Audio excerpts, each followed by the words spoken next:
to the Whatnauts, a pop culture podcast, pop culture variety podcast. I'm still getting the spiel straight in my head. I gotta memorize it. Pop culture variety podcast, all about the media we love and a whole lot more.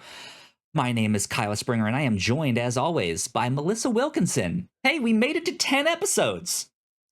Wow, good Double for digits. us. Yeah. Woohoo. We made it to 10 after having already made it to 300 several times. To making it to like 1,000 in total.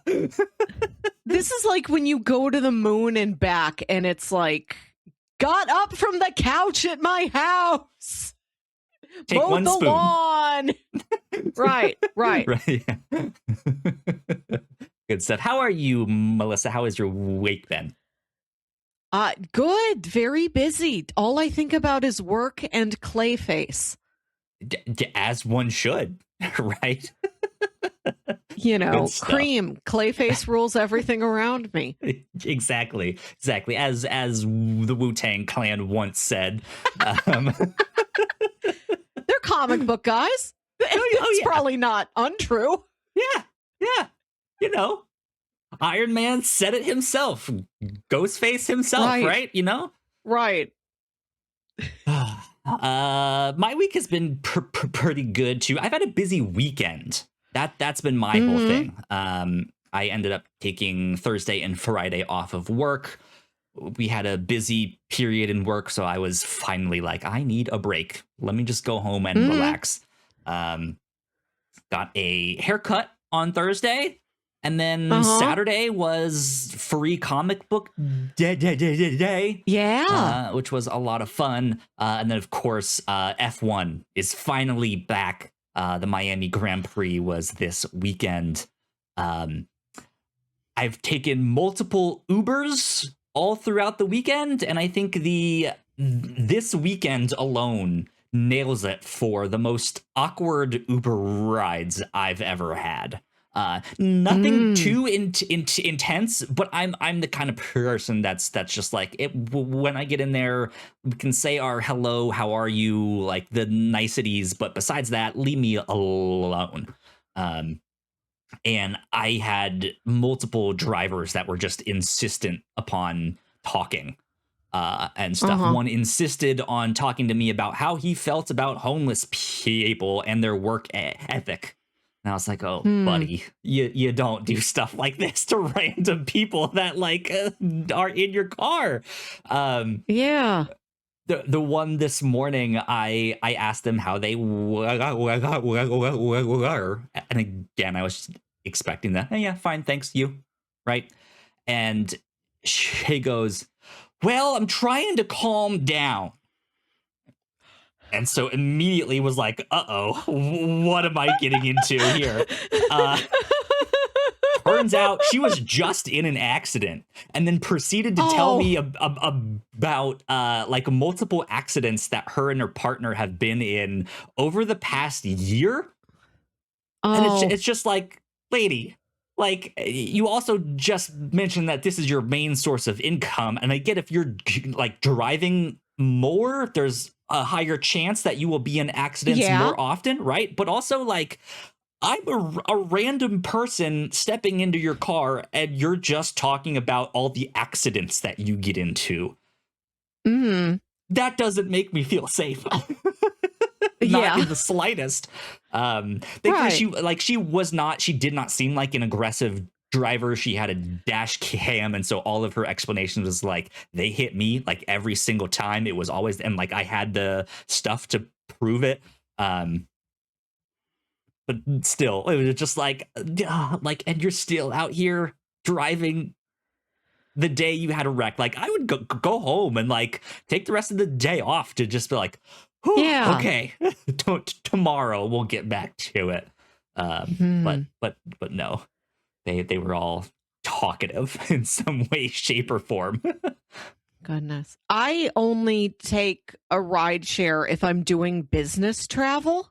And so then I have my business travel to talk about. Like, it's my first time in New York City. And then they just what do you recommend? tell me touristy things. Yeah. I swear 3 of the last 5 times I've been in a lift, the driver is playing the Sade station.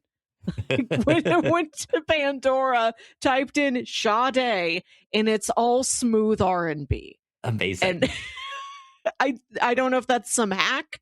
If it's this keeps you calm, it keeps the guests calm. I feel we like all everyone love likes Sade, right? Yeah, it's not like right. They're listening to some super political radio station or some hyper religious something, because I've had that too, where I don't care what they play on the radio. It's their car. They're the ones that are in there the entire day.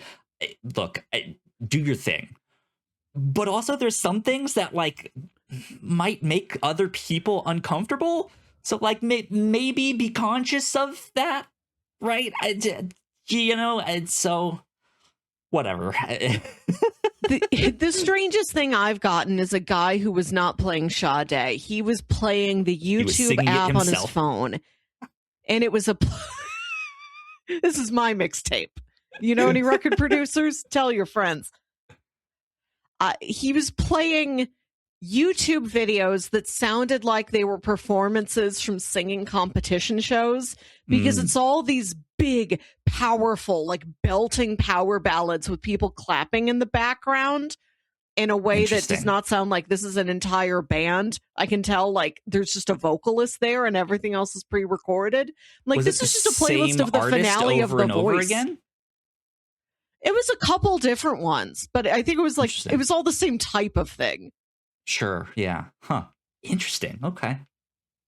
Weird stuff. Well, yeah. Let's dive right into some of this stuff, because I want to get to the Formula One stuff real up at the top here. But let me at least talk about Free Comic Book Day first. Go for it. Because I love that stuff, and it'll be real quick. So the Free Comic Book Day is always the first Saturday in the month of May. And so I went to my local shop, and the guy that works there, who I've mentioned a number of times on podcasts, was like, hey, I know the sign says only take 3, but if you want some more, just let me know. I gotcha. So I was like, all right, thanks, man. And then he was like, yeah, if you spend over 50, you get 20% off your entire order. And that's what I'm always there for. I'm always there for the sales of the rest of the stuff, not just the free books that all the publishers put out for that day. This year was interesting because Diamond Distribution is basically their legal battles and bankruptcy and all that stuff. They got destroyed from COVID. They were the distribution network that was keeping the comics industry afloat by duct tape at best. And so when COVID hit, it kind of splintered and went separate ways. Penguin Random House is one of the distributors and publishers that have I think they started working with Marvel and Boom Studios, and I think a few more of them. But because Diamond is kind of on its way out and Joe and all that stuff, Penguin Random House started Comics Giveaway Day, which is on the same day. It's the same thing, just new branding on it. I don't understand it exactly, but yeah, it's the exact same thing. Comics Giveaway Day and Free Comic Book Day, first Saturday in May. But yeah, it was fun. I ended up buying a few things. Yes, you were about to ask me something. So Penguin Random House does not have the rights to The Penguin? No, I don't think so.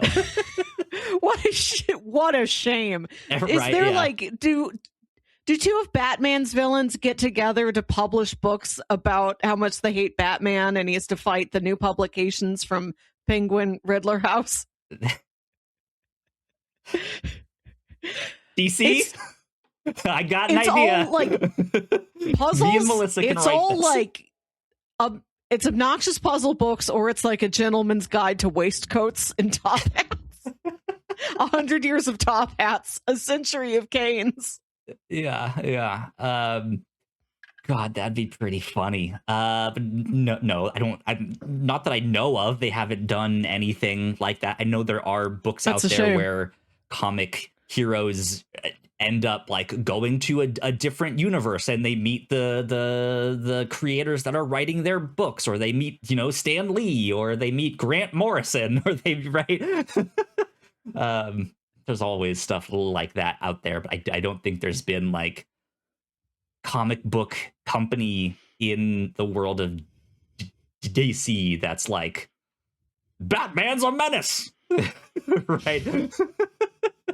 Spider-Man has the Daily Bugle, of course. That's maybe the closest that is like actively fighting against him and public opinion of him. I don't think Batman really has that to the same degree. He is the like wealthy industrialist, so I'm sure he deals with billionaires and stuff that own news stations and papers and to help sway public opinion, but not in the same way. Nobody cares about Peter Parker, but the Daily Bugle hates Spider-Man. In Batman's world, it's like, people like Batman, but Bruce Wayne has made an enemy. And there's another newspaper that's always mad at Bruce Wayne. I was thinking the opposite of like a paper trying to go after Batman. Oh, he's spending too much of the city's money. Where does he get all this money? Who's funding him? All that stuff. And him as Bruce Wayne having to like schmooze it up with whoever owns that company to be like, let's, maybe not go down these routes here, or just buy them out completely to be like, no, we're killing that story, which is also maybe a problem in and of itself, right? Who knows? There could be all sorts of stuff like that. But I walked out of there with a few things that I'm super excited about. Show them off. Where are they at? Let's see here. Where did I put these? Oh, there's that one over there. Yeah, they're both over there. They've already been put away in their new homes. He's gonna get them from their new homes where they live. Yeah. Whoa, that one's big! Oh my god! That's comically large. So I'll get March. to that one. Yes. First of all is March. This one I know. This is a book that I've owned the 3 like soft cover editions of this. And I really, really love this story. It is a I don't know if it's like semi-autobiographical, but it's a biography of Congressman John Lewis and his time in the civil rights movement. It's an excellent book. Highly recommend it. But they have a recent hardcover edition, and so I was like, ooh, yes, please. Thank you. Nice. So I grabbed that. I grabbed the 3rd volume of Monstrous, which is a comic that I have yet to read, but I bought the first 2 volumes last year at Free Comic Book Day. And so I was like, well, I'll just buy the next one. So there you go. But the giant weapon that I have here, this giant blue book, is also another book that I already own. It is Mobile Suit Gundam, The Origin Deluxe Edition. This looks like a textbook. This looks like like you're getting your master's degree in Gundam. Thick as my arm. Like, oh my god. Yeah, this thing weighs like 10 pounds. It feels like it is ginormous. But it is local robber gorgeous. Thwarted this evening by man with big Gundam book. He had a gun? A big gun? No, a big Gundam book. You keep it by the door in case of danger. Exactly. I have this entire series in the previous hardcover editions that they have, and those ones are gorgeous too, but this is like double the size, and it has the first 2 volumes in this book. God, how much farther can we go? Because you've held up the thickest book you've ever introduced to me, but I know you own books that are large, like your Hip Hop Family Tree. Like, they're not thick, but they're like tall, they're wide. What is the biggest one. Has anybody, just for a flex, like, people love Batman this much that they are going to buy a Batman book that is 36 by 24 inches, the size of a movie poster. Like, how comically large have they tried to do this, like, as a dare to see if anybody would buy it? They do every once in a while release artist editions, which can be absolutely fantastic. They are much more expensive, but those are the ones they release all the artwork on the actual size the artist made it on. So it is genuinely like a book that you would put on an easel and like display. Okay. Batman Year One had a recent one of those, and you can see Mazzucchelli's artwork, and it's just gorgeous. It's phenomenal. Those would be like the biggest in size, but I don't own any of them because I think for you that should have a edition it was like $100-something, and I was like, ugh, oh god. Even though this Gundam book was like 50 something, 55. I'm Googling biggest book. The world's biggest book is entitled This is the Prophet Muhammad, unveiled in 2012. The volume measures 16.4 by 26.44 feet. Wow. I gotta see this thing with my own eyes. Largest book. My God. Oh, immense. There's two guys. It's like a whole stage. The book's a whole stage. You know what other book is huge? What's that? The Codex Gigas. I forgot that was a real book and not just something they made up for an episode of The Black Tapes. Because when Alex Regan talks about it, she doesn't mention that it's like as tall as her. That wasn't part of it. Why not? So funny. But yeah, that was my my free comic book day. It was a blast. So I love that. Would you like to have a giant book in your house and you have a whole room that's just for the one big book? It is the Gundam room, and I have like a giant book of Gundam.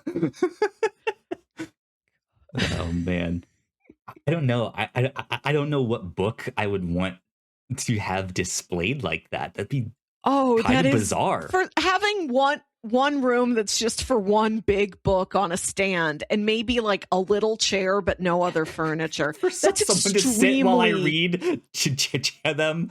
And thus Amuro Ray got in the Gundam. Right. This is your recital room. Yeah, right.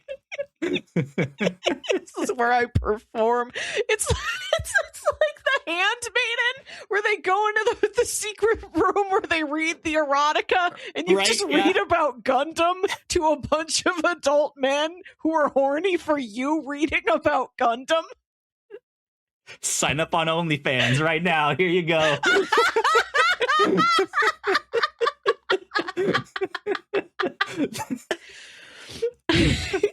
I think the big book room is sinister regardless of what the book is, but I do want to test those limits of how silly can the book be and the room is still sinister.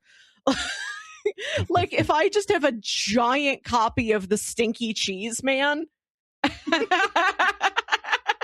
is that scary? Oh no. Or just stinky? Yeah. It's both. Oh, good stuff. Melissa, let's get on to our fastest lap.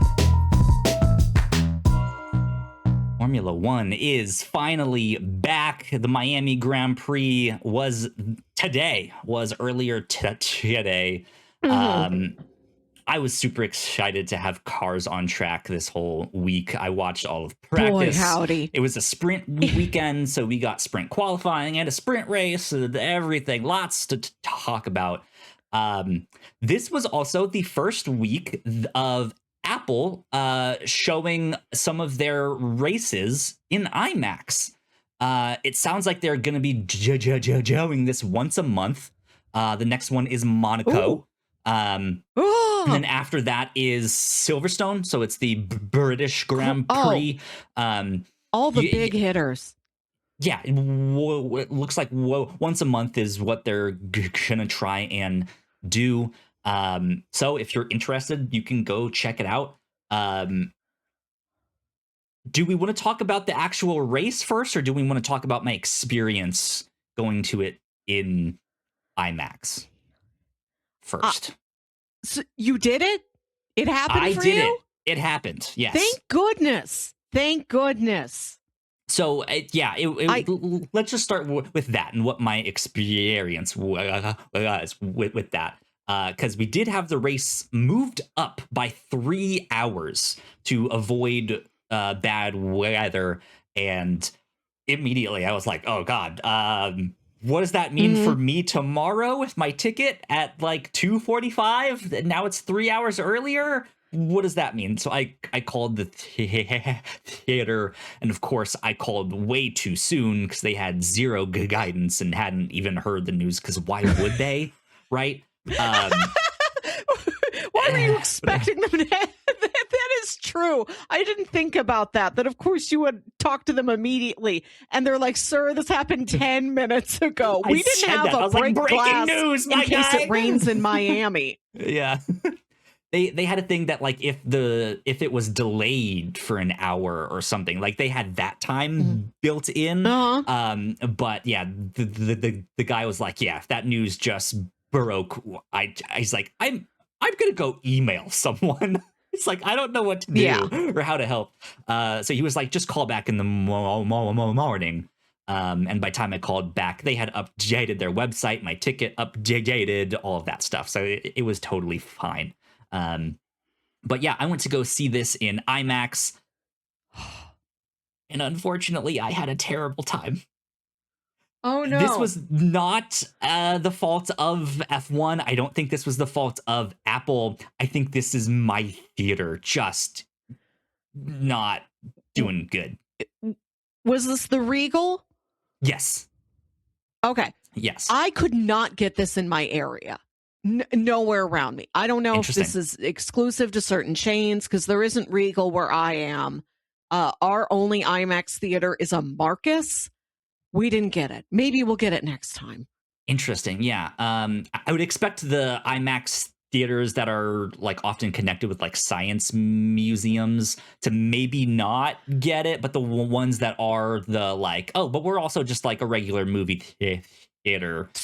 Those probably would be more likely to get them. Yeah. I kept checking the IMAX theater at Marcus Ronnie's 20 screens, plenty of room, did not get this. Interesting. Instead, they were playing a bunch of Indian action movies today.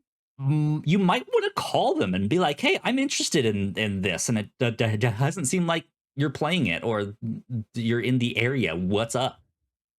How dare you, right? I'll ask Greg Marcus himself. Yeah, I demand to speak to Greg. But yeah, I went there. I'm sure the people that were watching the race with me were a lot of the same ones that went to go see the Formula One race, decked out in all of their F1 gear. My parents were recently in Melbourne, Australia. They went to a store, an F1 store, while they were out there, and they got me a couple Oscar Piastri hats and stuff like that. They got me they were trying to get this to me before I went in. I went to go see it. The package ended up being delayed, so I still don't have it yet. But they got me like a regular like McLaren Oscar Piastri hat, and then they got me the ones that was like the special, like this is the Melbourne edition one specifically for that race. And I don't know if they got me anything else or not, but that is on its way. But I was hoping to have that at the race. Instead, I bought Rachel and Oscar Piastri shirt a while back, and so I stole that and was like, I'm an Oscar fan, here we go. Right. Yes. But I should have known when I walked into the theater right away, because on screen they weren't playing commercials. I was expecting them to be playing commercials, and then when the race started, it would just go straight to the opening theme song and the stuff like that. But then as I was sitting there, I was like, man, it'd be kind of nice for them to play the pre-show stuff, like all of the pre-race, like that'd be kind of nice to just have that on while I'm getting snacks and, finding my seat and waiting for more people to come in. They did not play that. Instead, they had like three or four pictures on screen that were basically flyers for the event I was already at, of like I've seen that. Here's the scan this code now to get your tickets. And I'm like, I'm already sitting here. Like, what do you want me to do? This happened to me when I went to a preview of Project Hail Mary, that I walk in and all that's on the screen is just its own advertisement. You can't see it. I kind of can, but yeah. It's like, see, Project Hail Mary in theaters. Come see it. And I'm like, I am seeing it. I'm seeing it now. You got me. Got me. Here's the thing. These did not look like official F1 images or like advertisement. This looks like someone mocked these up on Photoshop at poorly. And it was just a cycle of like 3 or 4 of these images that would change out every 4 or 5 minutes. And really study this, please. Lots to read. 5 minutes. Right, they all said the exact same thing, but here's the kicker: they were all squished. What? Just like instead of like full widescreen, just squish them all in there. Squished. Yeah. And then the aspect ratio did not change for the race. Oh no! And we know that a couple people went out there to be like, hey, what the heck? Like, this is not it. Nothing happened. Nothing changed. It seemed like there was nothing they could do. I don't know if it's because the guy who knew how to fix it wasn't there or what. I'm not sure. But I watched the entire race, not even in 4:3, in 3:4. It was more vertical than it was. It's like it's on a phone. Almost, yeah. I'll have to send you some pictures because you guys won't be able to see this really well. But it's like here's Kimmy Antonelli just all squished, looking like. It's so that there's the Max and Kimmy at the start for what positions they'll be in, and they're just it's like you just looked at their heads, squish, right? Yeah, squish. It's like, don't you just look at them and want to pinch their little cheeks? It's on grandma vision. It's cheek pinch vision. It really is, and to an extent that kind of made it funny to watch. It's like watching the whole race in a circus mirror. Yeah, like when you're texting someone and you use the F1 car emoji, that red race car emoji, you know how it's kind of short and stunted? That's what all the cars looked like. Yeah, they looked like that emoji. So that was not great, but it had its moments. On top of that, the speakers were buzzing the entire time and crackling the entire time in a way that it was just annoying. Yeah, it sounded like their speakers were busted. None of the staff came in to offer hey, we'll give you vouchers, and when it was done and we went out, there was no staff person around. They have their IMAX theater off to one side. That's true. Yeah. So if no one's it's just this is kind of ridiculous. I thought I was gonna be okay, if they don't fix this by lap 10, I'm leaving. But then the race was entertaining and good and this fun. This was a great one. I just couldn't make myself get up and leave. So I did stay to watch the whole thing. And I think everyone did. Like, I didn't see anyone like leave halfway through, just being like, this is ridiculous. But yeah, terrible experience. Not what I was hoping for in the slightest. I'll say that my local IMAX theater plays nothing before the trailers. I think because there is nothing that is sized to fit the IMAX screen. You just sit there looking in silence, looking at a black screen until it starts with an ad for a Ford truck or whatever. There will be like 2 commercials that are IMAX scale and a couple trailers, but they've nothing else to show you. So they show you nothing. Yeah. Well, let me open up my notes here. Let's get into the actual race stuff for the Formula 1 spicy one GP. So we'll start with the sprints because I don't really have much to say about that. Besides, it was exciting to watch a sprint race. Lando Norris was on pole. He also won. Oscar Piastri was in P2 and Leclerc in P3. Good for McLaren. It looks like they were back on top. They figured things out. They had an upgrade package. Ferrari looked good too. So I was very excited about that. But then, man, when I watched qualifying for the actual race, it ended with me posting on my social media, McLaren, what happened? Oh, like Lando was in like 4th or something, and Piastri was in like 7th is where they started the race. And I was just like, you guys just crushed it in the sprint race. What happened? Right. I don't know. So Kimi Antonelli was on pole. Congratulations to him. He is still the youngest driver to lead the Drivers' Championship. So good for him. Like we said, the race was moved up 3 hours to avoid some rain. And oh boy, most of these races all have a crazy start. This one was crazy in a particular way that I don't think I've ever seen before. Yeah. Melissa, talk to me about the start of the race here. Okay, first, Charles jumps from like 3rd to 1st. Good for him. You got to watch out for him or else he'll do that. Max spins around immediately and then does right himself. By the time we got to lap 10, 4 cars were out. I don't know if I've ever seen that before, at least on dry weather.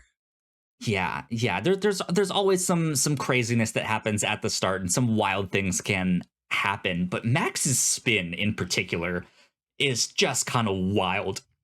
Excuse me. You rarely see him spin out.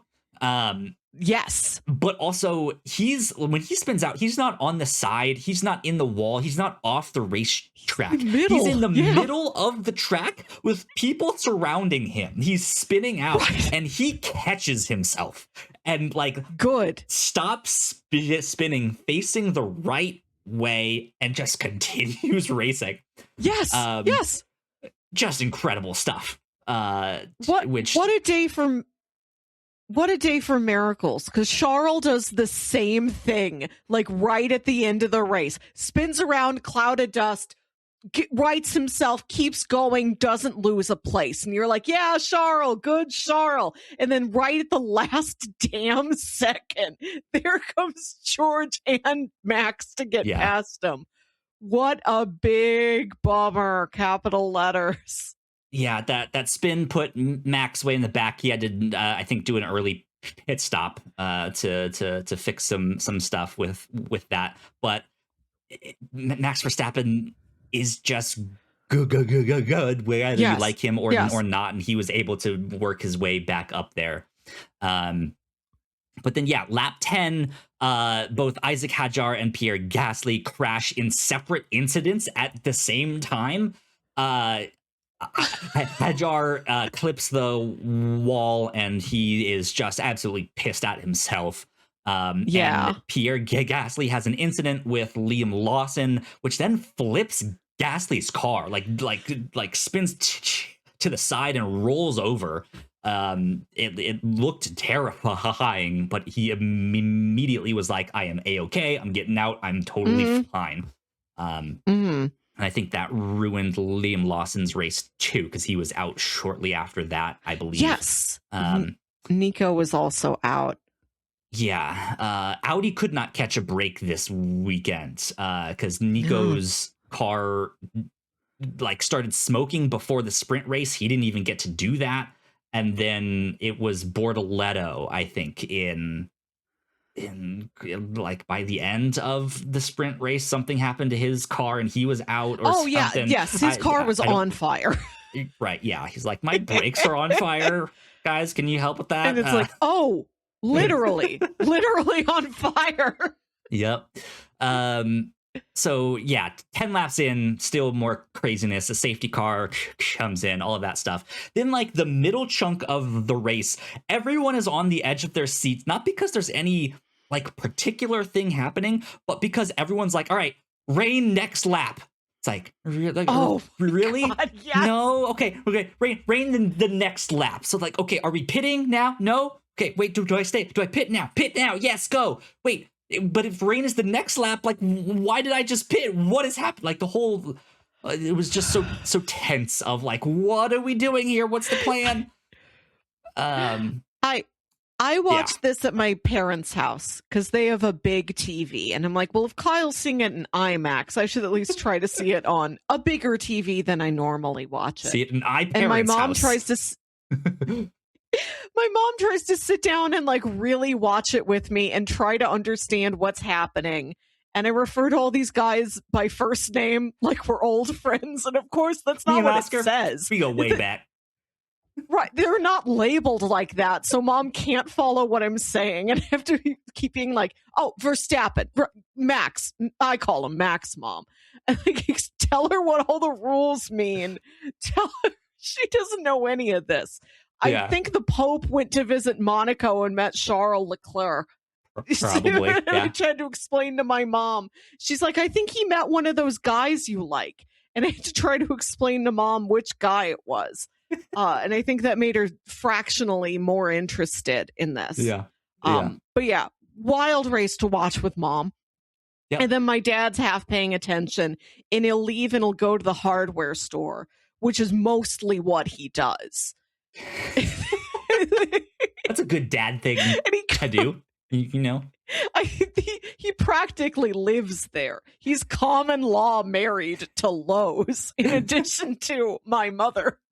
And he comes back from the hardware store and he's like, did it ever rain? And I'm like, no, it didn't.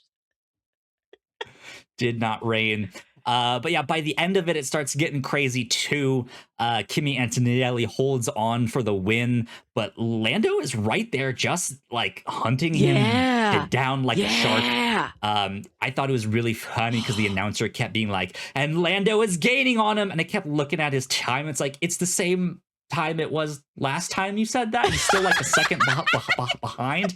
And then it'd be like the next lap. And Lando is right there gaining on him. It's like he lost like 0.1 of a second. Like, what are you talking about? Like, this is not happening. I think with this being a race that had a couple guys out, there's fewer guys for them to talk about. So they have to hit the same talking points more frequently to fill space. It's not like a baseball game where you have like 40 different guys you can pull from. Eventually he did figure it out and was like, no, Kimmy's keeping him at bay here. Like he's not, Lando's really not making a move here as much as he wants to. And Kimmy was being like, there's something wrong with my gearbox. I just lost my back tires. Can't do anything. Like he was up there panicking, but he held out and he won the race. Lando came in P2 and Oscar ends up passing Leclerc for P3. And this is then like shortly after that is when Leclerc spins out, just barely taps the wall, is able to stay in the race, but because really of that, impressive. George and Max just absolutely catch up. And at like the last second, like I've seen people catch somebody in like the last minute. The start of the last lap, I've never seen it so down to the wire like that. Yeah. I was upset. I love Charles. I think is my favorite driver to watch drive because he is so nimble. Yeah. He had a terrible race from like almost starting in first to finishing in sixth, but then got a penalty after the race, which dropped him down to eighth. For track limits and stuff like that. So I think Max got one too, but it didn't affect his placement on the grid. So there you go. That was the race. It was pretty exciting. Good for Points Kimmy. for Williams. I liked that part too. A really great advancement for Williams. Yeah, good for them. They got double points. Both of their drivers were in the points. That's a huge step up for them. I was hoping they would have been a little bit better this year, but they obviously have kind of fallen behind a little bit in the development of their car, and they are not liking where they are at. So this was a good step. Alpine also did really good this weekend, except for Gasly's crash. They were in the top 10 for the sprint race, and also qualified in the top 10 for the actual race. And Colapinto scored some points on this too. So good for him. He was like really consistently hovering there around like position 6. Good for him. Good for him, especially to out qualify Gasly, who has a lot more experience. Sorry, France. Bad weekend for France. And Isaac did that really cool maneuver in the sprint where like he did jump ahead of somebody in a spot that was not expected for anybody to jump, and the camera like did not even catch the beginning of the move, and everybody was shocked that he pulled that off. What a weekend to go from such a cool surprise like that to you just spun and hit a wall and punched your steering wheel for 5 straight minutes before you got out of your car. I feel it too, man. That's rough, man. Bud. Tough. There you go. The next race is in 2 weeks. It will be in Canada. And then Monaco is the one after. Well, is that right? I think that's the one after that. Monaco. And then it's like Barcelona. So there you go. That is our Formula One check-in. I say we take a quick break for housekeeping. And when we come back, we'll talk about some of the things we've been watching and some pop culture trailers and all that good stuff. So we will be right back. We've been making podcasts and exploring the universe for the past decades here at the Whatnauts, but to keep doing that, we need your help. If you've enjoyed this show, please consider supporting us by going to our website, thewhatnauts.com, and signing up for a free 7-day trial of our Patreon, or gifting a subscription to someone you think may enjoy our shows.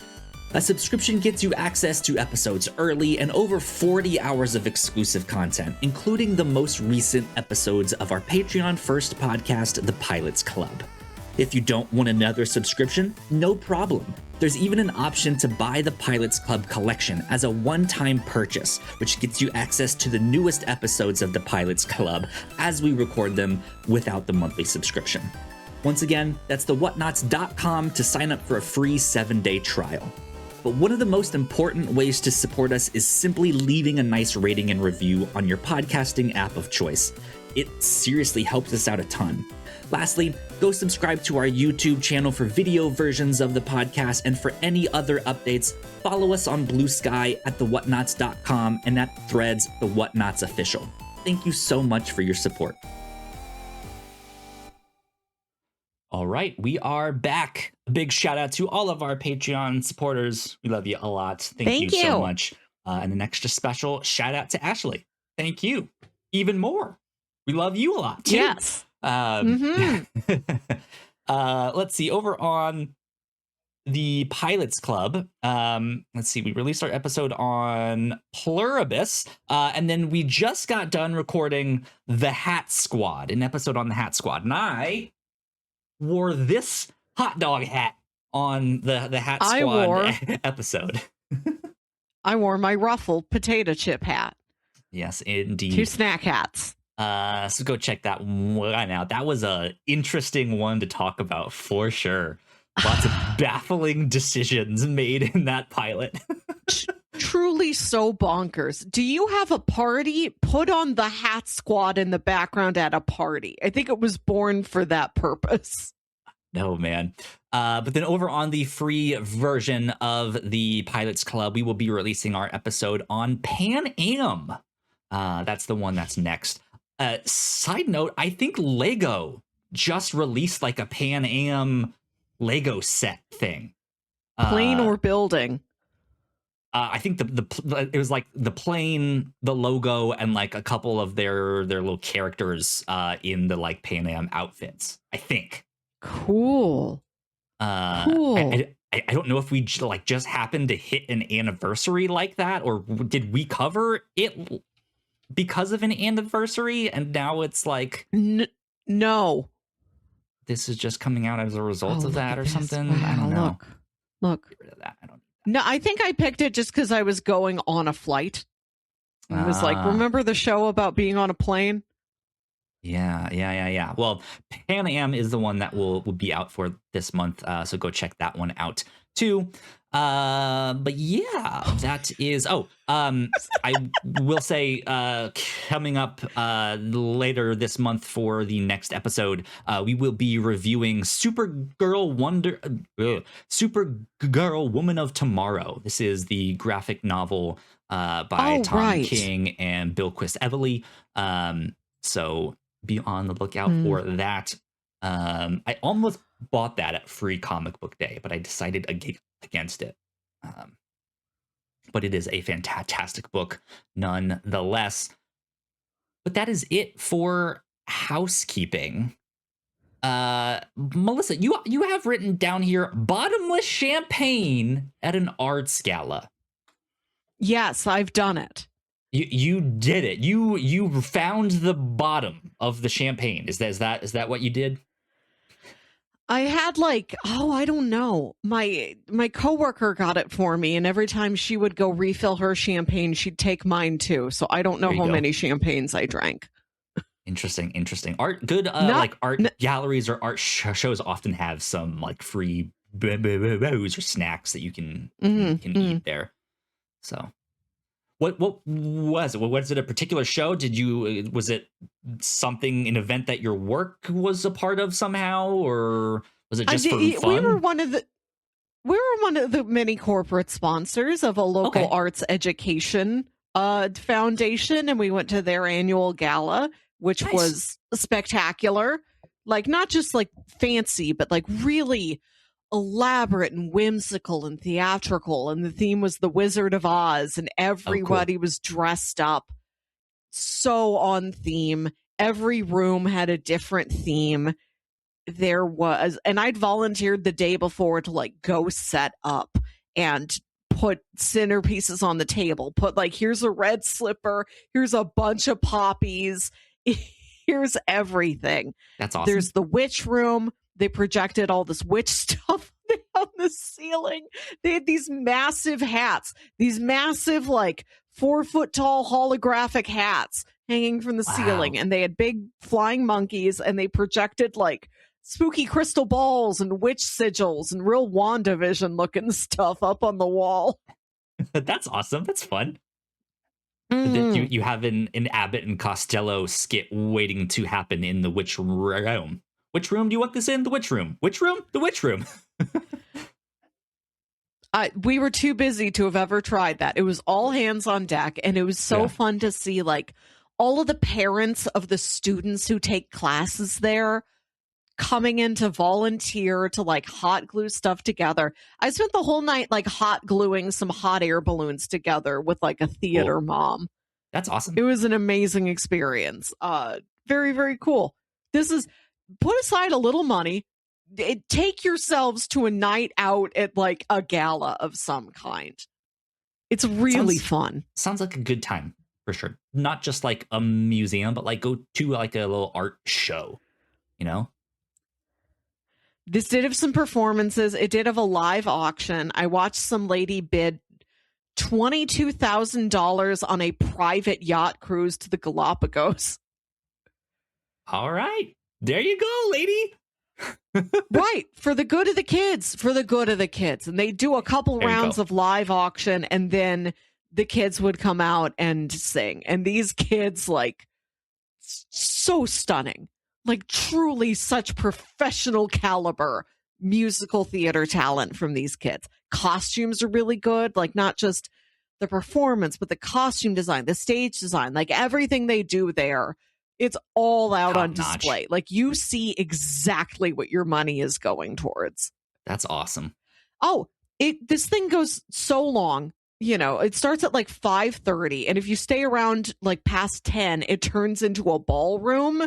I mean that in like the Paris is burning Vogue, like queer ballroom. It turns into that. There's dance competitions. There's like the category is, and they do like model walks. They vote. It turns into that. And then they hand you like free pizza on your way out the door. Be sure to eat. You had all that champagne. You need something in your stomach besides that. I had dinner, and then some lady just walked up and offered me a cheeseburger. Like, they feed you. You are so fed. Great. That's amazing. I love it. Let's also get into our cinema corner. That's what we'll do next. All right, Melissa. Speaking of like spectacular events that you went to go see, it looks like you went to go see a concert. Mm-hmm. Tell me about that. You went to the St. Louis Symphony. I had to drink a water. I talk a lot. I'm excited. I'm excited to tell you. There. The St. Louis Symphony Orchestra performed Infinity Saga in concert. How was that? Perhaps this is touring and you can see it in a symphony near you. It was put on by Disney Concert Productions, and it is selections of score and song from across the Marvel Infinity Saga, from Iron Man to Endgame. They play the score along to clips of the movies. Some of them just the clips all the way straight through, like the way you remember. Others are custom edited montages of clips to fit whatever piece of music they wanted to play live. Sure, yeah. A cool walk down memory lane with the Marvel Cinematic Universe. That's awesome. The only one that I've ever been to like that was the Avatar: The Last Airbender one, and that one was just so much fun. I bet the Marvel one would be spectacular too. It's people got dressed up, and also there's so many families there, and there's little kids just wearing like their Spider-Man pajamas. Great. And everybody claps. Like, there's the heroes you know are going to get a big pop, like Spider-Man and Black Panther. We love Steve Rogers here a lot more than I would have thought. We clap whenever Steve Rogers did anything. When he comes out with the beard in Infinity War, full applause for the beard. The ladies went nuts. We love that. The men went nuts. Everybody went nuts. All genders, all ages love when Chris Evans grew that beard in Infinity War. And for what I've heard of the unreleased Doomsday trailer, the beard is back. Ah, okay. We'll have to wait and see. A fan favorite returns. The theater, it's this beautiful. They just redid it last year. It looks stunning. It's this beautiful ivory color with this gold trim. And they did lights to go along with this. I've never seen them play with lighting as much. You know, it's like those fancy TVs that have like the backlighting that like changes to reflect whatever's going on screen. Right. Yeah. When Hulk comes out, the lights all turn green, and we clapped for the green lights. I think we were clapping for the lights, not for Hulk. Yeah, anger issues. Woo! We do love Hulk. Everybody claps when he like throws Loki into the floor. Right, yeah. When he starts smashing him back and forth. When Thanos gets all the Infinity Stones, the lights turn the colors of the Infinity Stones. That's great. At the very end, when he gets the glove back and he's going to snap and say, "I am inevitable," all the lights go down. And then when Tony Stark says, "And I am Iron Man and he snaps, then all the lights pop back up with the Infinity Stone colors. Just very cool. That's awesome. They played, it's cool to hear so many different composers all in one show. I've never gotten to hear Michael Giacchino live. I'm very attached to him because he was the composer from Lost, and he's had an amazing career since then. But that felt special. And they played Guardians Inferno, which is that David Hasselhoff song from the end credits of Guardians Volume 2. Yeah. A personal favorite. Awesome. Great stuff. If you find something near you, please check it out. Very cool. They did one really strange thing. Okay. Where in Infinity War, after Black Widow jumps off the cliff in Vormir, they've added a look back at Natasha's life montage, which did not exist in any form beforehand. But it is like, we're going to stop, and for 3 minutes, it's like everything that has ever happened to this character, from the stuff in the Red Room to everything she's done in every single film, and clips from Black Widow. And I'm like, hold on, the film Black Widow is not in the Infinity Saga. What is it doing here? You told me this was Infinity Saga. And it's like, who is remembering this? Is Natasha remembering this? Whose point of view is this? I wonder if they're going more so with the time frame of like when that movie took place versus what ones are technically in there, you know. It was interesting, like what clips they played and what they didn't. They played clips from Spider-Man Homecoming, but only clips that were exclusively Spider-Man. Like when he's fighting off those bank robbers who are wearing like the Avengers masks, they played that clip. But I guess because those guys are not characters co-owned by Sony, like they must have worked out a deal with Sony where they get only Spider-Man, because there's no like Aunt May, MJ, Ned, the Vulture, not a single other character is here but Spider-Man and nameless faceless robbers. They do a montage at the end where it cuts to when they play that video at like Tony Stark's funeral where he's like, well, I guess I'm dead. And then it flashes to all the people who are at the funeral and like clips of them. And we did get a clip from the Falcon and the Winter Soldier. We did get a clip from WandaVision. So it's funny that it's Infinity Saga and just like one toe outside of Infinity Saga. Plus a tiny little bit more. That's good. That's fun. Mm-hmm. I really enjoyed it. Seek it out. Yeah, indeed. What else have you been watching? Antiques Roadshow. There you go. Did you just pick this up for fun? Something to put on in the background? Are you suddenly into antiquing now? They came to St. Louis. They filmed at Grant's Farm, and that episode has finally been released. I think they filmed a couple, but the first one was. Beautiful, wonderful stuff. And I watched it wondering, am I going to see anybody who I know? I did not. But I got to the end credits and I read the narrator of Antiques Roadshow. Do you know who narrates Antiques Roadshow? I don't know. Coral Pena, who plays Aleda in For All Mankind. Huh, okay. Interesting. Fun. Right. Was not expecting that to be the familiar face when I turned on my own local episode of Antiques Roadshow. Not that you see her. She is voice only, but you hear her. Pretty cool. Yeah. And For All Mankind basically is PBS. It just feels like extremely elevated PBS.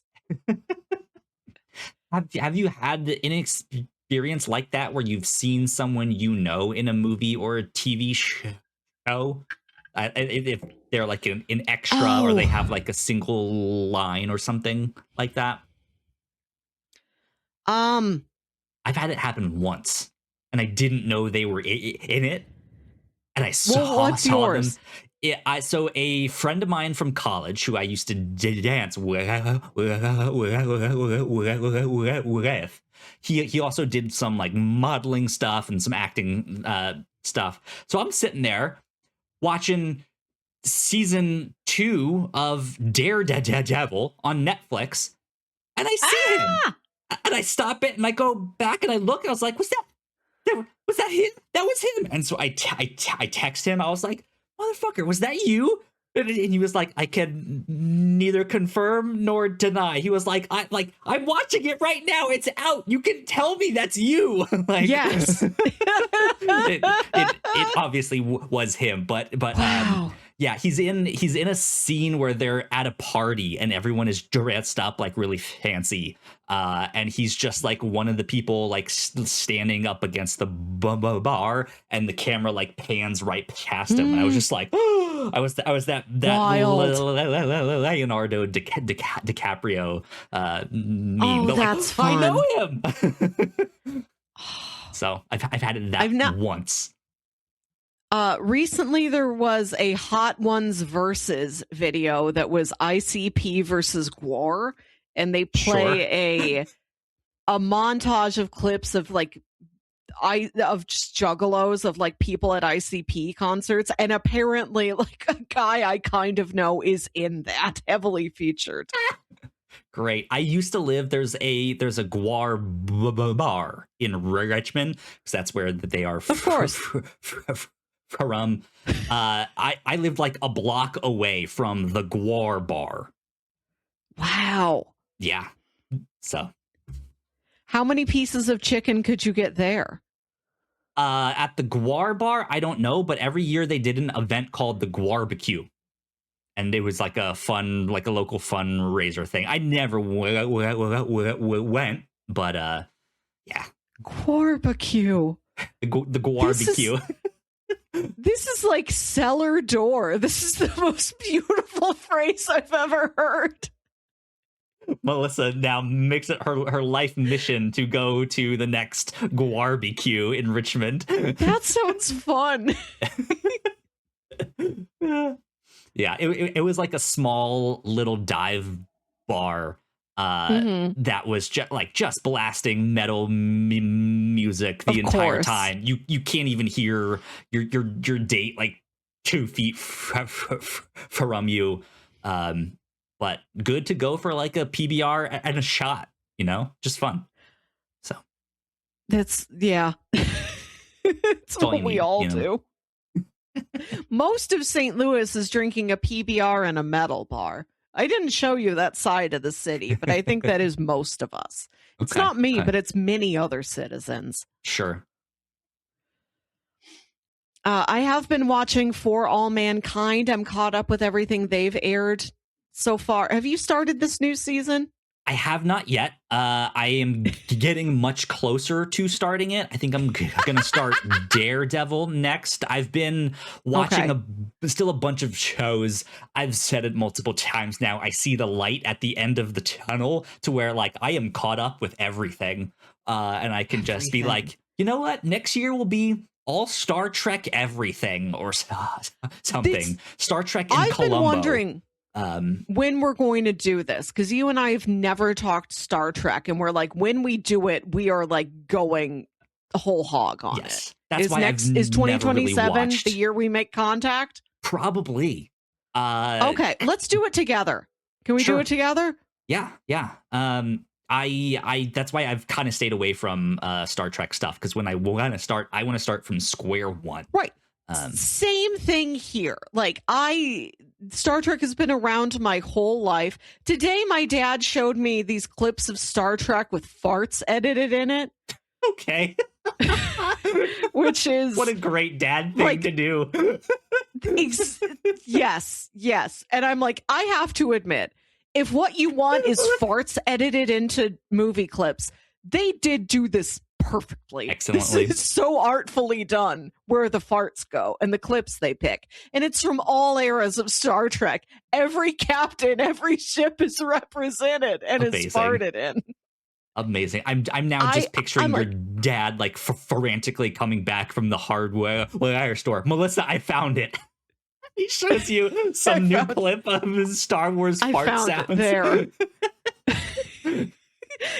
That's what they talk about at the hardware store. Probably. He walks into the hardware store. There's 3 other Trekkies there. There must be, statistically. They just don't shout it out. They're not aware, but it must be there. It must be present. Yeah. But yeah, Star Trek has been around my whole life. I've seen parts of it. I love everything I see, and I'm like, I want to get more into this, but I'm also aware, I know in me, once I start doing that, I will not turn back, and it will become my whole life.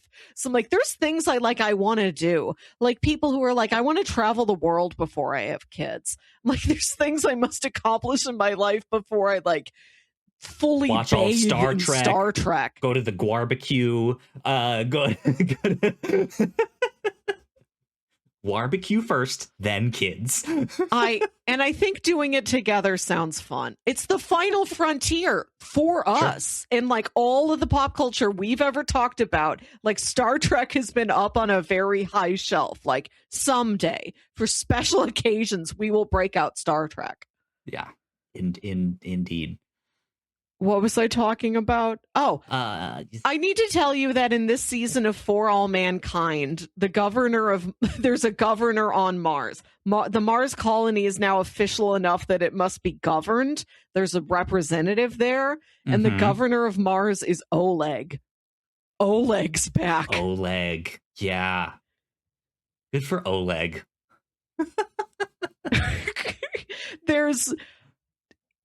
You and I have seen hundreds and hundreds of things, and sometimes it feels like there are only 10 actors. We just see the same ones over and over again. That is A-okay. I'm A-okay with that. It's fun. It's like when this is how my parents talk to each other. My dad's like, you know who I ran into at the store? Jean. And mom's like, oh, Jean. They're talking about some old friend of theirs, and they talk to each other of course we all know Pam Sawyer from I'm Lost. I've never. Yes, I love him. This is the way I update you about an obscure character actor who we've both seen, who I have now seen in another thing. Who I caught up with? Babe Dude. Caught up with Babe Dude, caught up with Matthew Rhys, with Perry Mason himself. Good stuff. Yeah, I will hopefully catch up on For All Mankind very soon here. Mm-hmm. I watched the movie Wall Street, where Gordon Gekko says greed is good. Not, to be clear, not the Wolf of, just Wall Street. Just Wall Street. You know Wall Street, where Gordon Gekko says greed is good. You don't know this? Nope. This is new. You've never heard the name Gordon Gekko before. I've maybe heard that name. Let's see. Gordon Gekko, film character. I'm not recognizing this guy. It's Michael Douglas. He won an Oscar for this. I recognize Michael Douglas. But no, I didn't put it past you to perhaps not to. I'm like that. Oh, you mean the other Ant-Man. The original Ant-Man. That's who you mean. Okay, yeah. That's what you have to say. This was a major film of the 80s. Michael Douglas plays a man named Gordon Gekko. He's a Wall Street guy, and he says greed is good. And it's just like an emblematic 80s moment. And the movie is about Charlie Sheen playing a young up-and-coming stockbroker. And Gordon Gekko is like the legend. And he's like, I gotta work for this guy. And he sneaks his way into his office. And Gordon Gekko's like, good sneaking. Could you sneak further for me? And he just gets himself embroiled deeper and deeper into like legitimate financial crimes and has to claw his way back out and try to maintain his innocence. I enjoyed it. Okay. It's big. I love like an 80s business movie. That's my guilty pleasure aesthetic is 80s big business.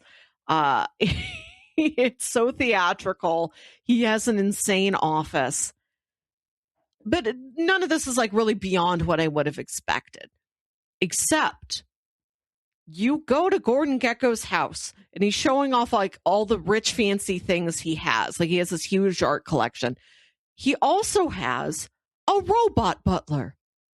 And I'm like, why has nobody told me Gordon Gekko has a robot butler? Because I feel like we talk about the robot from Rocky IV all the time now. It's like once society remembered the robot from Rocky IV, it has to talk about it constantly.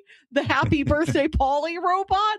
And nobody talks about this one. This one's just left out. And it is so literally a robot butler. It's wearing like a ruffle. It's wearing a dickie. Amazing. It has a costume. Like, why? Why is this new to me? I'm going to Google Wall Street robot butler. It's so funny.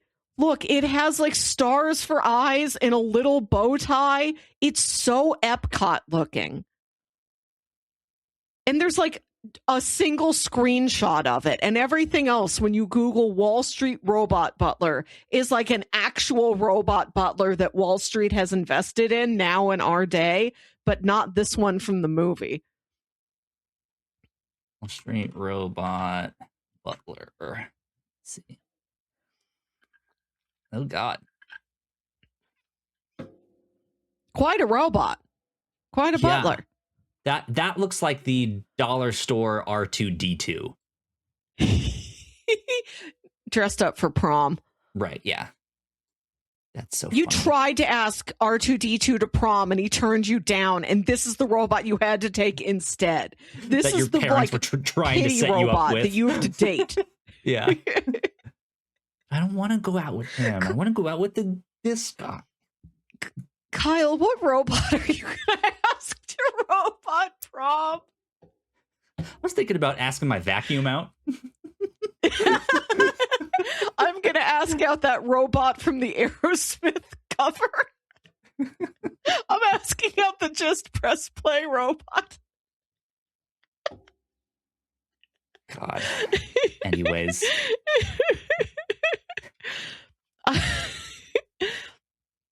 I also saw Mother Mary. Do you know what this movie is? This is a newer one, right? This was in theaters right now. I saw the poster, but I have no idea what this is about. This is from David Lowery, the director of The Green Knight, a movie I'd love to discuss with you at some point. Deeply strange movie, The Green Knight. Mother Mary is also deeply strange.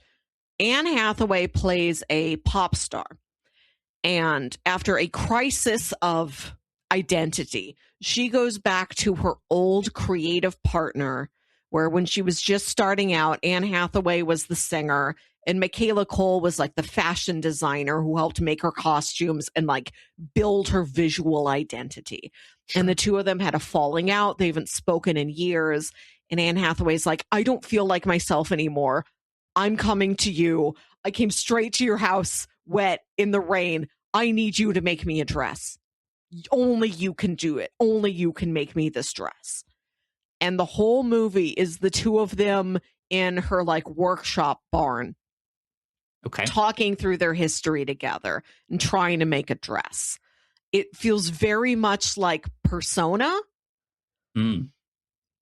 But with talking, because Persona was mostly no talking. This is a lot of talking. Yes, it was like no just talking a dialogue. in that one big monologue. Right. This is lots of talking.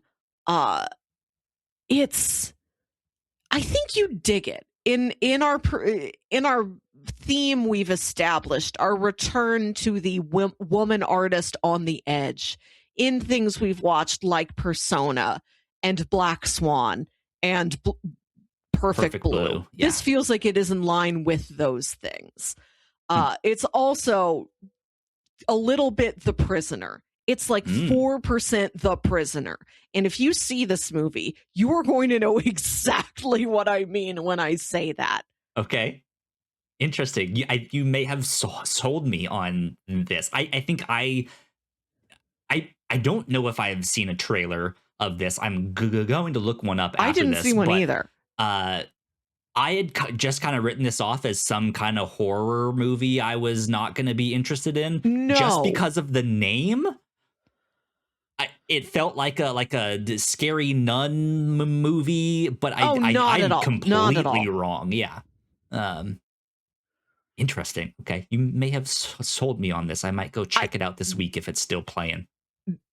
This is such an art kid movie. I really look forward to hearing what you have to say about it. Cool. What have you been watching? I have had no other choice but to watch No Other Choice.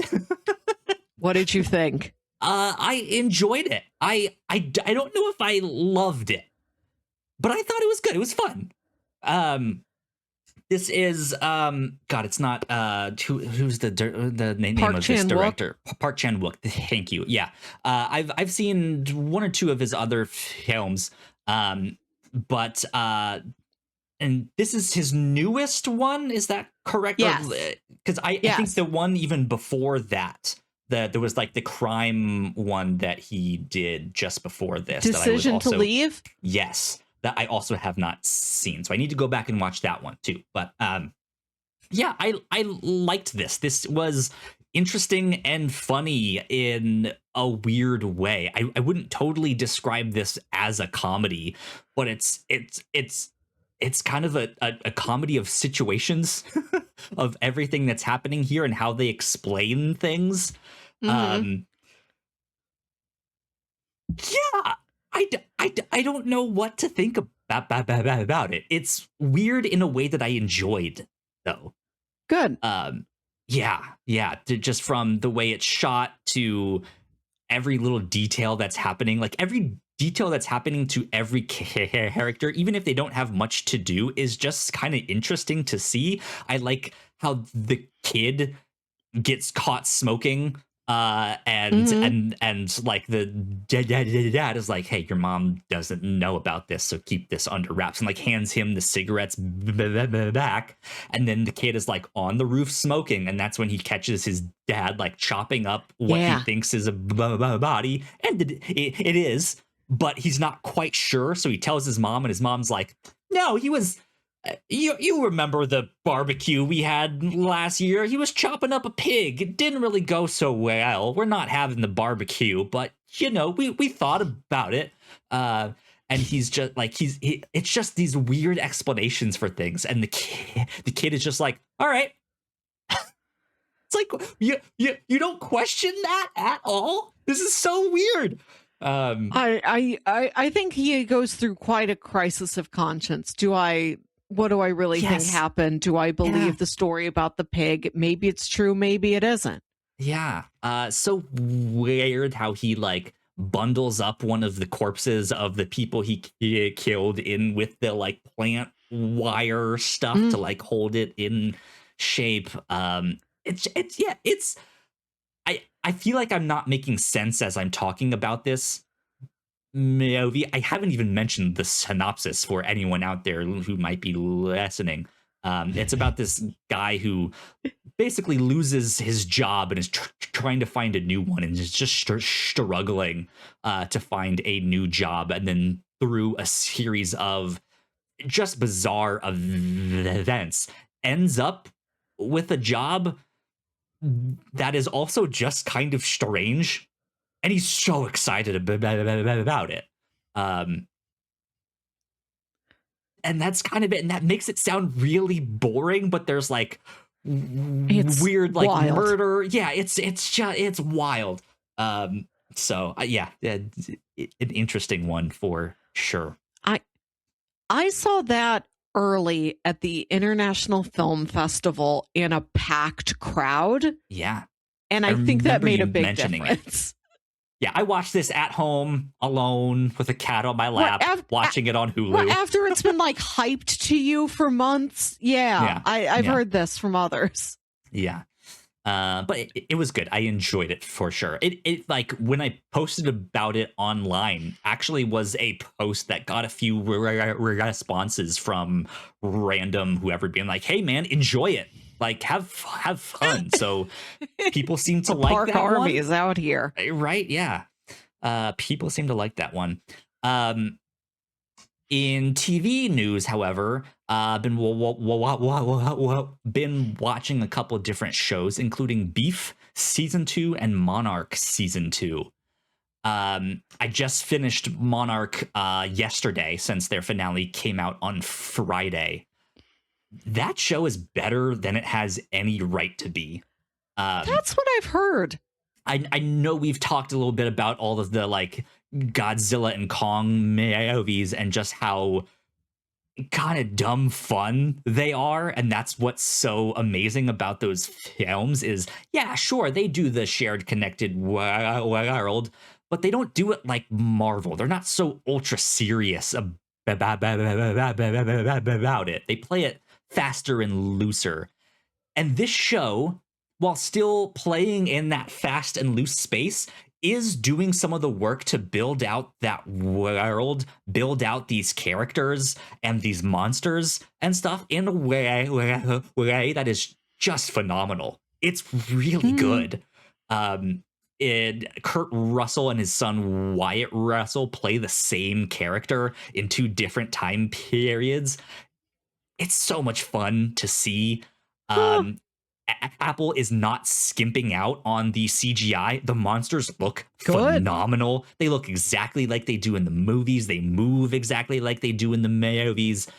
Season 2 has certainly put a lot more monsters on screen. I think that was one of the complaints about season 1 is, even though there were some monsters, maybe a little bit less of them than you would like to see. Season 2 definitely puts them front and center. Great performances all around. I love it. It's a fantastic show. I cannot recommend it enough. Beef season 2, however, just on a level of its own. It is so good. That show, the first season was incredible. I really liked it a lot. They're kind of doing an anthology, so to speak, where each season is a new story, new characters, stuff like that. This season had Oscar Isaac as one of the main characters. Just absolutely phenomenal stuff. I think Beef season 2 may be one of my favorite things that I'm going to watch this year. It's just incredible. Okay. Holy moly, that was incredible television. In what? Give me a descriptor besides good, please. Like, what is it about? What is it similar to? What's the tone? So, did you know the basic premise of Beef, or like what the impetus of the show is? It's a road rage accident that like spirals out of control, and these 2 people like hyper fixate on each other and continue to try to ruin each other's lives. Yes? Yeah, that's season 1. Season 2, it's not necessarily like here's another road rage incident, but it is just this idea of like, how far are you willing to go to sabotage something, or be like how far are you willing to hold that anger and let it determine your actions? And this one is a little messier. It's like 3 couples all kind of after each other in ways they both know about and don't know about. It's this younger couple. They want to get married within the next year, but they work at the like highly exclusive country club, billionaires club, that Oscar Isaac's character and his wife manage. And there's one night they go to like drop off a wallet that they had forgotten at the country club, and since they're the like high employee managers, they're like, we need to go drop this off to them right away. They catch them in a heated argument where it looks like Oscar Isaac is about to kill his wife, and they capture it on camera. And then they like notice that there are these 2 other people standing there watching, and they stop, and they're just like, oh, fuck. This is not what it looks like. Huh. Like, all of that stuff. And so the younger couple decides to use that to blackmail them to get better paying jobs so that they can, do all of this stuff and that. In the midst of that, there's another couple from Korea that's coming in that is like embezzling money in the business. Like there's just layer on layer of all of this stuff. And it's this younger couple, this middle-aged couple, and an older couple. And it's just this like tangled web of lies and deception and who's having an affair with who wants to kill who, all of that stuff. But also a look at what is life like at these different stages in life, and what are the lies and deceptions you might tell your partner at those stages in life.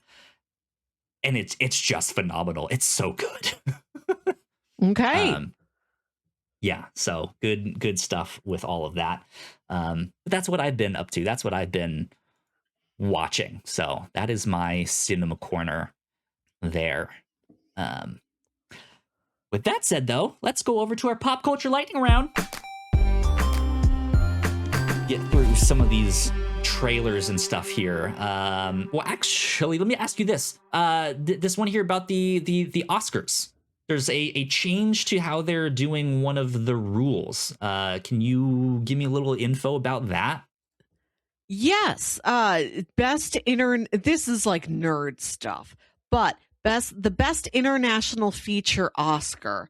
The way it worked previously is that each country could only submit one movie, and only those movies submitted by the countries could be nominated for best international feature.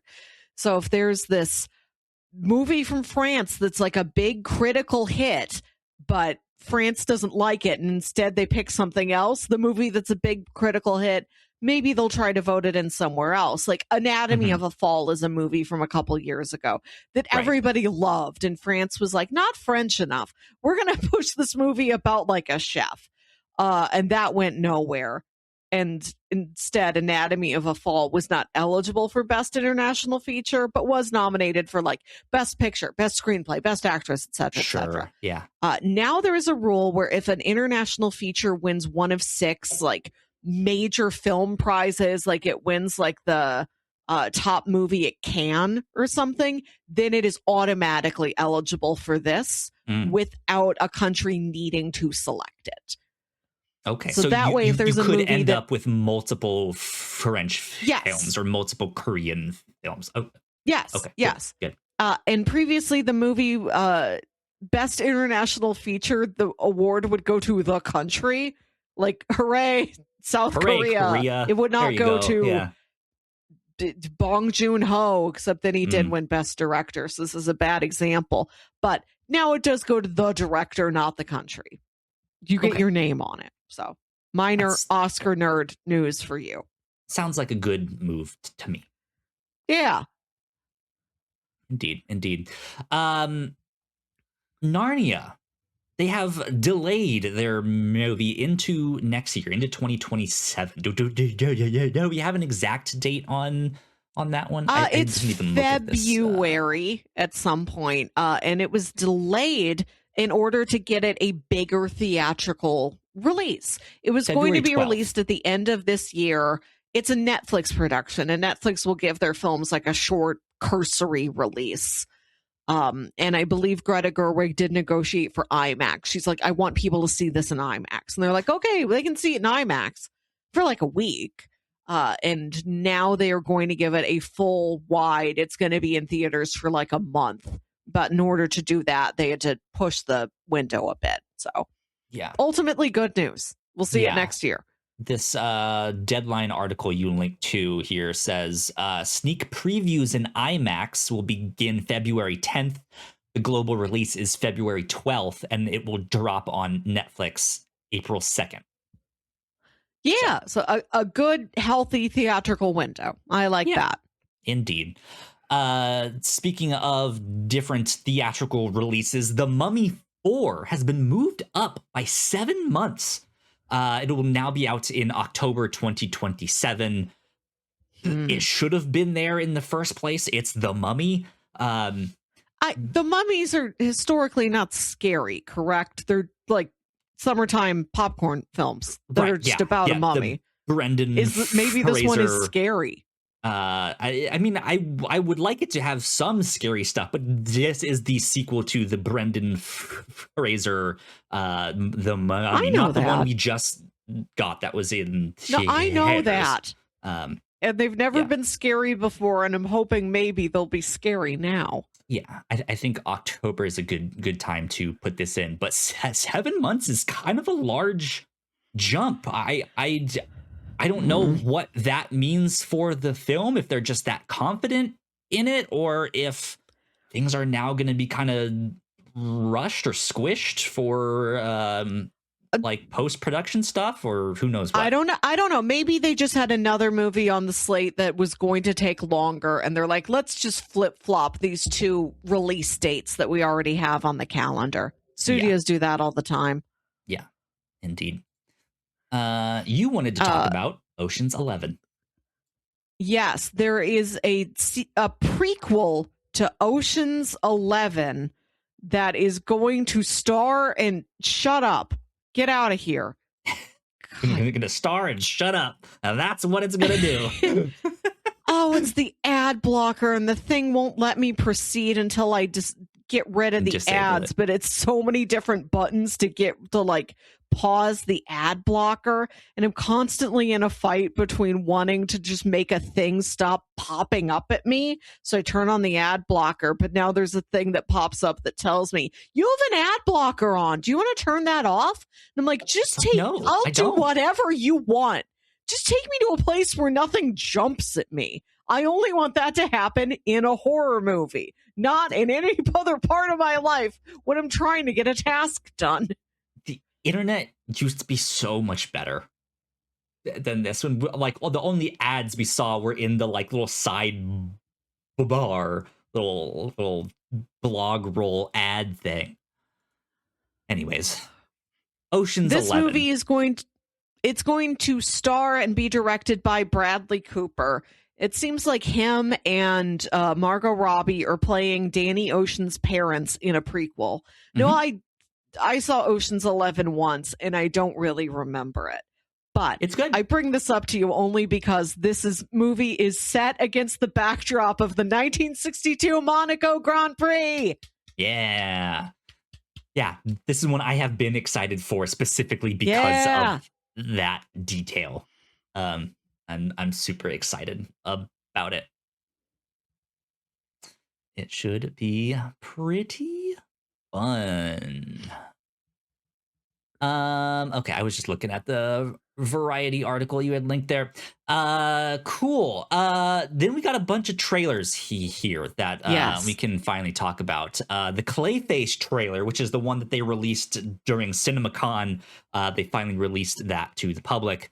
That looks good. That looks real good. This looks so freaky and sad in a way that I think is perfect. This is supposed to be a living nightmare. I love how it's body horror in a way that is not necessarily gory, but it's so deeply unnerving and wrong. It's not gross what happens to him. It is wrong. It is a different thing. When he rubs his hand against his face and his whole face squishes because now he's clay. And the shot of him, it's zooming in on him in the hospital bed with the one big eye, not blinking. Maybe he doesn't even have an eyelid anymore. I don't know. It looks like miserable. It looks tragic. It looks nasty. I'm really into this. Yeah, I cannot wait to see what they do with this. I'm super excited because it doesn't just have that stuff, but it is. I mean, it looks like Gotham, right? Like it looks like they're nailing not only like it's not supposed to be like a standalone thing, and it's over there and that's it. Like the Batman thing, right? This feels like it could be a part of a larger universe in a way that I think is really, really cool, because DC is really heavily leaning on like, let's go full in on genre. Let's go full in on stuff like that, not like homogenize all of our movies a little bit like Marvel does. So I'm stoked. That looked good. And then talk to me about Coyote versus Acme. We all know the story. It almost died, and then it was resurrected by Ketchup Entertainment, and now it will actually be coming to theaters. I'm thrilled. It's made it this far. I think it's going to do well. I think it had so much attention on it for the story around it that I think it's going to get a lot of people to go see it. Like, I just got to root for this thing actually making it out and being visible. And it looks really fun. Absolutely. Yeah, I'm stoked. I think the art on this looks great. The way they are mixing the 2D animation with the live action just looks spectacular. They're doing it in a way that feels like that like we've been able to do that mix of 2D animation and live action for a while and do it pretty well. Like, I don't know if there's probably a few bad examples out there, but I think the ones that people will think of are all generally pretty good examples. And this Roger Rabbit, that Chip and Dale movie, sure, Space Jam, right? Like, all of those still look pretty good. And somehow this looks better still. Like, they've somehow improved on that technique. Looks fun. Looks good. And I think it's a great idea for a movie too. Like, have you been hurt by an Acme product? Right. Sign up now and this we'll sue script them. Is co-written by James Gunn and Sammy Birch, who wrote May December, which is a movie I've told you to watch. May December is a vastly different kind of movie than this. So it's so funny it has the same screenwriter. But I think we're set up for success. Did you notice, do you know who plays the judge of this case? I don't think so. I didn't really notice. It's Luis Guzman. Okay. Luis Guzman. Good stuff. I love him. Very happy. Finally, we have Resident Evil. And I am only interested in this. I love horror, but I don't care about video games, and I'm not into zombies. That's not my flavor. It doesn't do anything for me. I'm here because this is directed by Zach Kreger, who did Barbarian and Weapons. 2 movies you have not seen.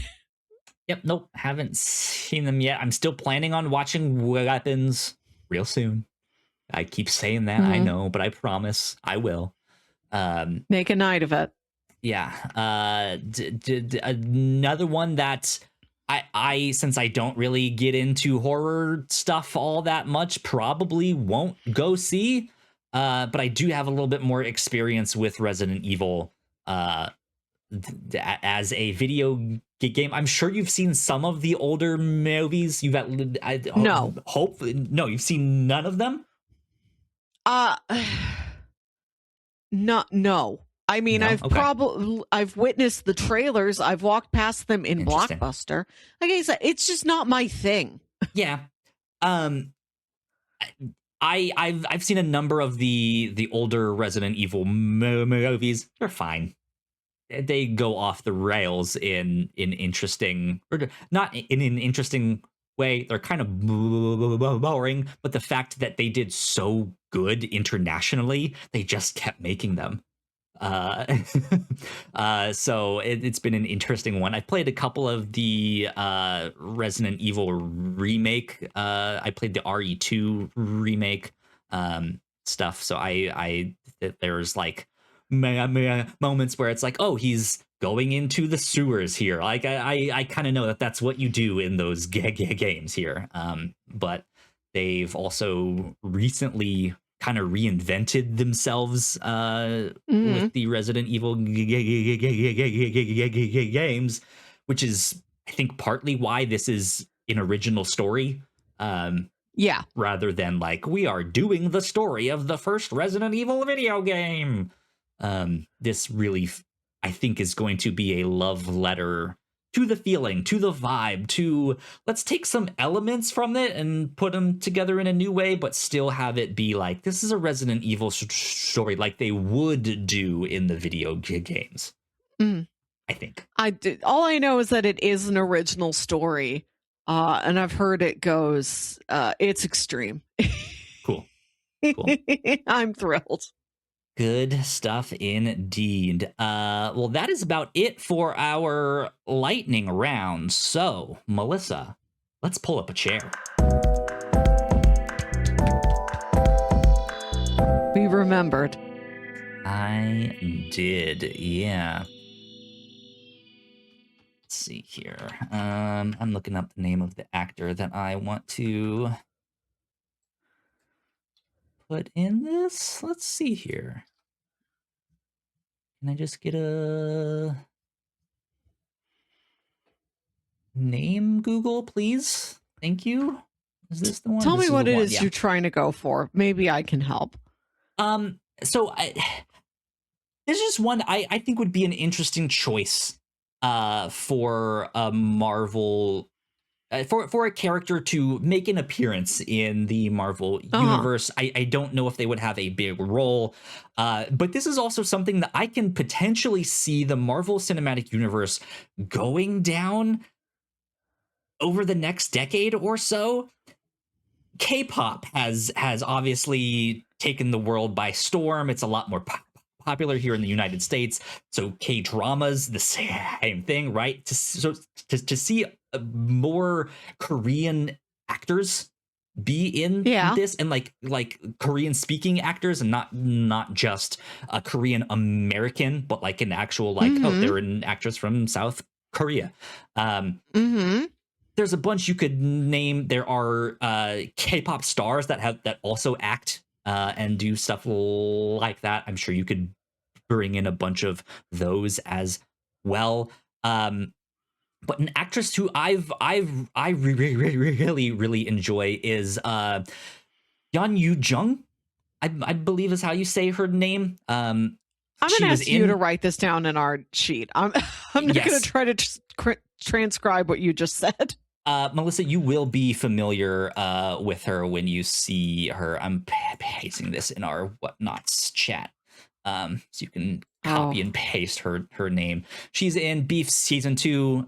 She's in Pachinko. She's in Minari. I know you've seen Minari. I have. Yeah. She's an older woman. The Oscar winner. Google, yes. Yeah.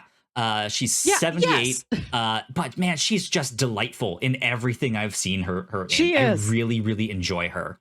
And so I'm gonna go for her. I think would be an interesting choice. I thought I recognized the name, and I'm like, no way Kyle is drafting the 70-year-old woman. I thought you were leading towards like a young person to play an X-Men or something. I thought about trying to go that direction, which is what I kind of alluded to, right? But I kind of want to see some of the like actual like movie stars of Korea, and not the ones who are the like, oh, you're and I don't necessarily mean this in a negative. I'm not super educated on how all the K-pop stuff works, but I know they are often like corporate products, or like backed by a corporation, and so I know just putting one of the members of BTS in there might be fun for a lot of people, but I know there are some who are also like, oh no, they are just actors, like that's what they do, like and they're not just like a corporate backed thing. So what would you like to see her do? What, I don't know. Is she like a president? We could do something like that. She could be a mutant from the like the idea of, hey, mutants have been here the entire time. Like, have her. That's you have a point. You have a point, because except for Professor X and Magneto, we don't see a lot of other elder mutants. Yeah. Let's have people who are like 70 years old and just figured out they can do something. It certainly happens. That the way the X gene manifests, it can happen at any time, you know. So stuff like that would be interesting. But even just someone who's been a mutant their entire life, they know it, they've had the powers, but have just kept it hidden or secret, or have like used it slyly to give them an advantage in the business world or something like that, or in politics or something. I think that'd be fun. You know, the New Mutants. Get ready for the Old Mutants. They're also New Mutants, but they're old. See, so in this world where there's some sort of like action, like a thing that happens that awakens your embedded X gene, and it just happens to everybody who has an X gene all at the same time. There must be a community of senior citizens who had this happen to them. And maybe they all live in a special like senior citizen home for gifted oldsters. And it's like, it's not a coming of age story because they've come of age already. They're 80. But they do now have superpowers that they have to adjust to. And they're not going to do anything. They're not fighting crime. They're 80. They just have to figure out how to live their like everyday lives. It's like a man on the inside, but without the man on the inside. It's just these old folks like rediscovering, like, yes, you can find romance late in life. Yes, you can start over. Yes, you can start a book club and educate yourself. Yes, you can learn. Yes, you can start a fire with your mind. Right. Yes, you can learn martial arts at 80. I love this. Why have we never seen this before? We've seen the retired superheroes. Of course we have.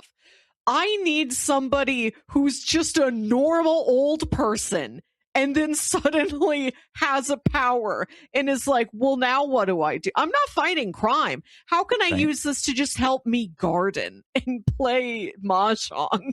Yeah. Yeah, because even in Beef season 2, and there's an actor, Song Kang-ho, who's another one of like Korea's big star. He appears in there, and I'm like, oh, it's him. I know him. Like he's fantastic. So I know there would be other actors that people who are into K-dramas today would know. And I think would hit really well in the MCU. But I think they also have such a variety of like, yeah, you have some good movie stars like these characters. You could, why am I blanking on her name? The actress from Lost. You could get her, right? You could get Yoon Kim. Yeah, you could get Bae Doona, who is in all sorts of stuff. But then, yeah, you could get the younger crowd, which I think would be important to help keep the MCU going, with having a K-pop star in there. Get one of the voice actresses of absolutely. Put a K-pop star from like To Anyone. Is that one of the K-pop groups? I don't know, but like, I don't know. They did make him Dazzler. They did all the music for K-pop Demon Hunters and stuff like that too, right? Like that would hit, I think, in a way that would be really neat to see.